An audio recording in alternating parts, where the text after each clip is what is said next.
O Yahoo poderia ter sido a empresa mais valiosa do mundo.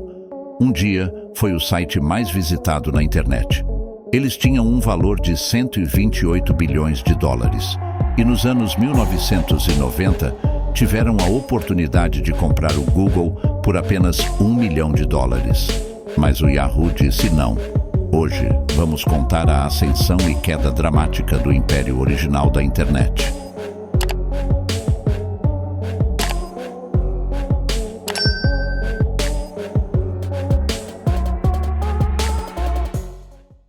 Imagine um mundo sem o Google. Você quer encontrar algo na internet. Mas como? Bem, nos anos 90, antes dos motores de busca, a internet era um caos desorganizado.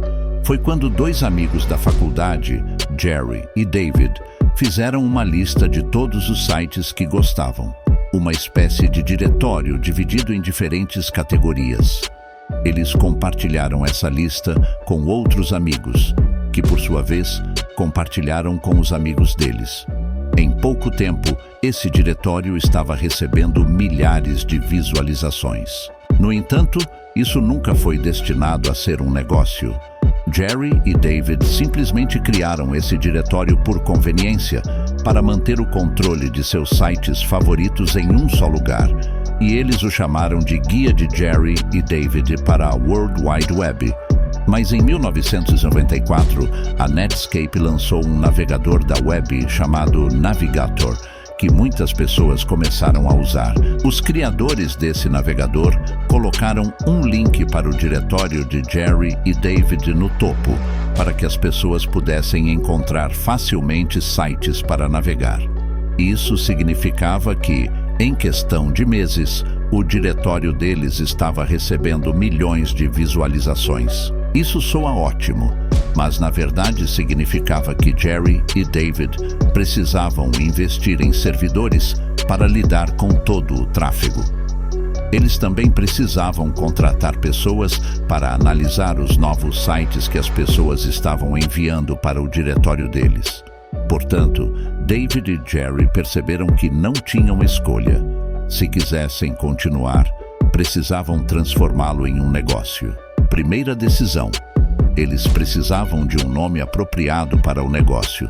Ao abrir um dicionário em busca de um nome cativante, depararam-se com a palavra Yahoo, cuja definição era uma pessoa grosseira, vulgar ou estúpida. Acharam essa descoberta engraçada e totalmente alinhada com o clima descontraído que desejavam para o empreendimento. Assim, o nome Yahoo foi escolhido. Embora o Yahoo tenha posteriormente afirmado oficialmente que o nome significava mais um oráculo oficioso e hierárquico, em tradução livre do inglês, a verdade é que o nome Yahoo foi a primeira escolha e o acrônimo peculiar foi inventado posteriormente. Em seguida, David e Jerry tiveram que descobrir como ganhar dinheiro com seu diretório, o que na verdade não era tão difícil. O Yahoo se tornou o ponto de entrada para a internet para a maioria das pessoas. Afinal, a internet era uma coisa nova e confusa, e o Yahoo era a maneira mais amigável de encontrar diferentes sites. Portanto, como resultado de todo esse tráfego, o Yahoo tinha muitas empresas dispostas a pagar para exibir anúncios de banner no site do Yahoo. Mas então a equipe do Yahoo teve uma realização crucial.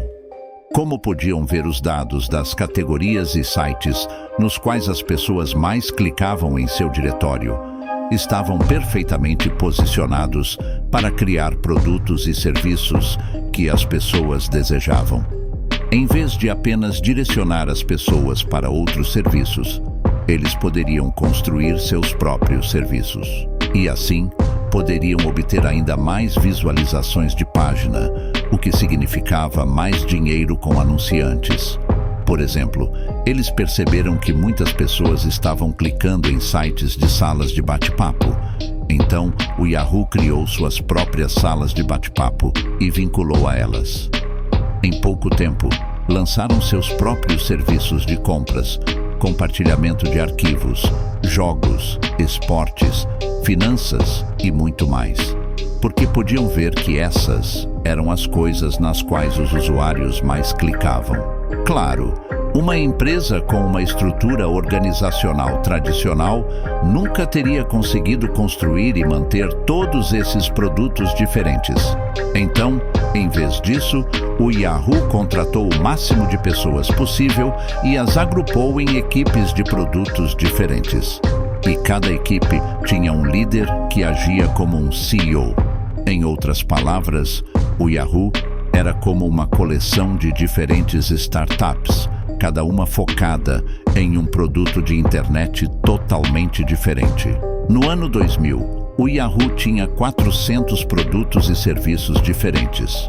Você poderia usar a internet o dia todo e nunca sair do site do Yahoo. Eles criaram seus próprios produtos e serviços para atender à maioria das coisas que seus usuários queriam ver. Como resultado, o serviço original do Yahoo, seu diretório, representava menos de 20% das visualizações totais do site. Mais de 80% do tráfego do Yahoo estava indo para todas essas outras coisas que eles desenvolveram. Em outras palavras, o Yahoo já não era apenas o diretório da internet, era a própria internet. Tudo o que você precisava, tudo em um só lugar. O Yahoo tinha sido fundado apenas em 1994 por dois amigos em seu dormitório na faculdade e apenas 6 anos depois tinha um valor de mercado de 128 bilhões de dólares, tornando-se a maior empresa de internet do mundo e uma das empresas que mais cresceu na história. Mas durante a rápida ascensão do Yahoo, 2 estudantes com sua própria startup chegaram ao Yahoo e ofereceram a venda de seu negócio por $1 milhão, o que era praticamente nada para uma empresa gigante como o Yahoo. No entanto, o Yahoo recusou a oferta. Infelizmente para eles, aquela pequena empresa que rejeitaram se chamava Google, e essa decisão de não comprá-los estava prestes a mudar tudo. Quando a bolha das empresas .com estourou e os preços das ações das empresas de internet despencaram, o Yahoo foi duramente atingido. Os investidores perderam a confiança neles e muitos dos maiores anunciantes do Yahoo reduziram seus gastos com anúncios ou faliram completamente. Pior ainda, com tantos sites diferentes na internet, ter um único diretório que precisava ser atualizado manualmente já não era eficiente. E o Google havia criado um sistema muito melhor para ajudar as pessoas a encontrar coisas mais rapidamente. Como resultado, o Yahoo percebeu que muitos de seus usuários estavam indo para o Google em vez do seu diretório. Então, apenas alguns anos depois de rejeitar a chance de comprar toda a empresa do Google, o Yahoo foi até seu adversário para fazer um acordo de licenciamento, no qual poderiam integrar a pesquisa do Google ao seu site. A ideia era que, dessa forma, as pessoas ainda iriam à sua página inicial, em vez de ir diretamente ao Google. E, a curto prazo, isso fazia sentido. A longo prazo, foi outro desastre, pois os usuários do Yahoo realmente adoravam a pesquisa do Google, e tê-la no diretório estava dando publicidade gratuita para ele. Não apenas isso, mas o Google havia introduzido anúncios nos resultados de pesquisa, usando um algoritmo inteligente para combinar os anúncios certos com os termos de pesquisa corretos. Isso significava que os seus anúncios eram mais relevantes para os usuários, mais eficazes para os anunciantes e mais lucrativos para o Google. E o Google reinvestiu esses lucros fazendo acordos com outras grandes empresas de internet, como se tornar a página inicial padrão do navegador da web Firefox. E de repente, ele estava em uma posição muito única e poderosa. Seu negócio de anúncios de pesquisa era tão lucrativo e eficaz que, quanto mais dinheiro ele gastava na promoção de seu mecanismo de pesquisa, mais lucro obtinha com os anúncios de pesquisa, o que lhes dava ainda mais dinheiro para gastar. Em comparação, os anúncios de banner do Yahoo eram muito menos eficazes e lucrativos. Então, suas margens de lucro eram muito menores, e os anunciantes começaram a transferir seus orçamentos de marketing para o Google. Em outras palavras, poucos anos depois de o Yahoo ter perdido a chance de comprar o Google, ele estava roubando rapidamente os seus usuários e anunciantes. O Yahoo sabia que precisava fazer algo drástico, e assim voltaram ao Google e perguntaram quanto custaria adquiri-los agora. O Google disse que queria $1 bilhão. O Yahoo concordou com isso eventualmente, mas naquele ponto, o Google já havia aumentado o preço para 3 bilhões e depois $5 bilhões. O negócio simplesmente não ia acontecer.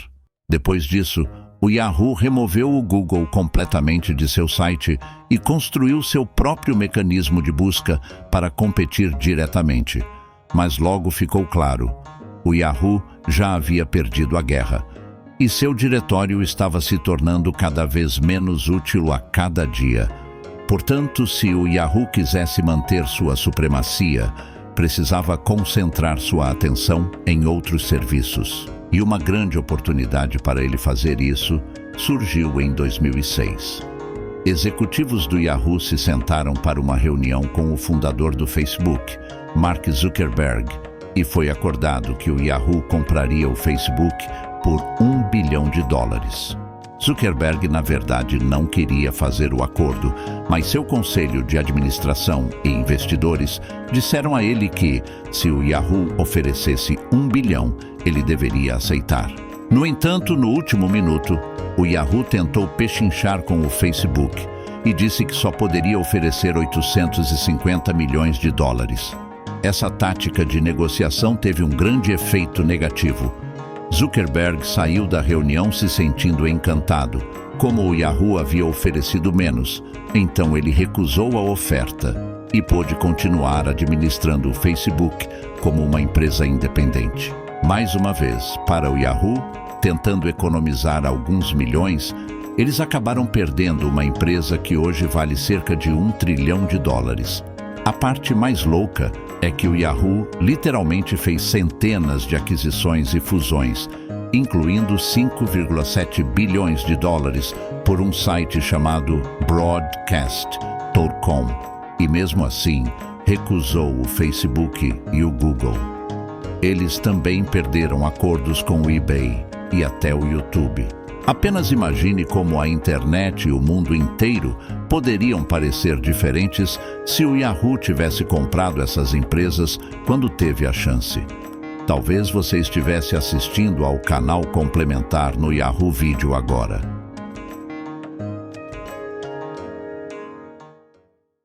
A razão mais crucial para a queda do Yahoo não era realmente a concorrência externa, mas a confusão interna. Um funcionário da empresa escreveu um memorando listando todos os problemas que o Yahoo precisava enfrentar. Isso ficou conhecido como o Manifesto da Manteiga de Amendoim, porque usava a metáfora de espalhar manteiga de amendoim para descrever como o Yahoo estava espalhando seus recursos demais. O funcionário escreveu que, como a empresa estava tentando se concentrar em tudo, não estava se concentrando em nada em particular. O exemplo mais condenatório disso foi que, em uma viagem da empresa, os funcionários foram convidados a escrever a primeira palavra que lhes vinha à mente quando ouviam o nome de determinada empresa. Para o Google, todos escreveram busca. Para o PayPal, eles escreveram pagamentos. Para o eBay, eles escreveram leilões. Para o Yahoo, todos escreveram algo totalmente diferente. Ninguém dentro da empresa sabia o que o Yahoo era ou o que estava tentando ser. O memorando também apontou que o Yahoo tinha muitas pessoas com responsabilidades sobrepostas. Por exemplo, ele havia adquirido um site de compartilhamento de fotos chamado Flickr, mas ainda tinha uma equipe totalmente separada, trabalhando em um serviço chamado Yahoo Photos, que fazia a mesma coisa. Apesar dessa bagunça, em 2008, eles receberam uma tábua de salvação. A Microsoft ofereceu mais de 44 bilhões de dólares para comprar o Yahoo. A Microsoft sentia que precisava unir forças ou o Google se tornaria muito poderoso. Mas o Yahoo recusou a oferta da Microsoft, dizendo que subestimava o potencial do Yahoo. Apenas alguns meses depois, o preço de suas ações despencou ainda mais e seu valor caiu para 14 bilhões de dólares, menos de um terço do que a Microsoft havia oferecido. Uma das maiores razões para isso foi a falta de direção do Yahoo e sua rotatividade de CEOs. Em 2007, Terry Semel era o CEO. Depois de 2007 a 2009, o fundador original Jerry Yang assumiu. De 2009 a 2011 era Carol Bartz. Depois Scott Thompson assumiu e durou apenas metade de 2012, antes de Marissa Mayer entrar durante o verão de 2012. São 5 CEOs em 6 anos. Ninguém conseguia concordar sobre quem deveria comandar o Yahoo. E quando cada novo CEO não obtinha resultados rapidamente, eles mudavam para outra pessoa, o que apenas criava ainda mais caos. É relatado que o Yahoo mudou sua declaração de missão pelo menos 24 vezes, mostrando que nem a alta administração tinha ideia do que era o plano ou a visão real da empresa. Toda essa turbulência significava que o Yahoo era muito indeciso e, portanto, lento para se adaptar ao surgimento da internet móvel. Seus aplicativos de telefone eram constrangedoramente ruins em comparação com os concorrentes.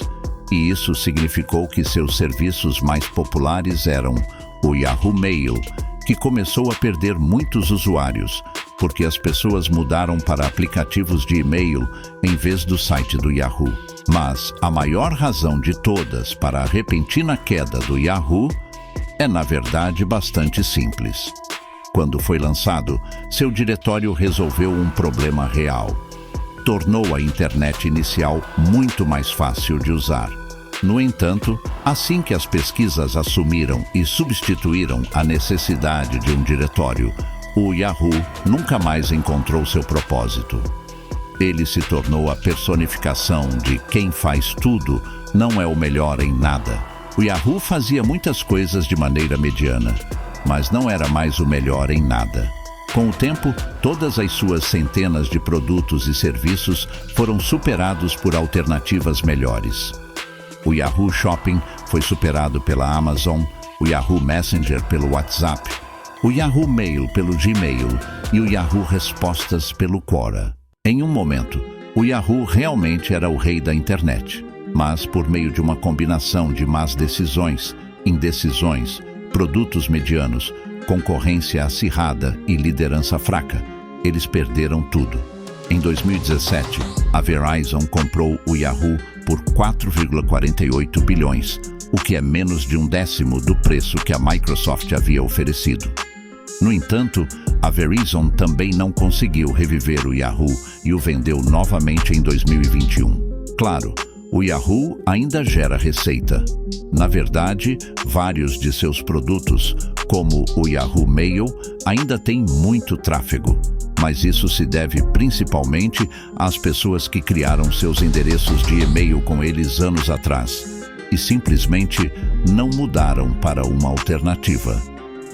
Sem alguma inovação radical, o Yahoo parece destinado a gradualmente desaparecer na obscuridade.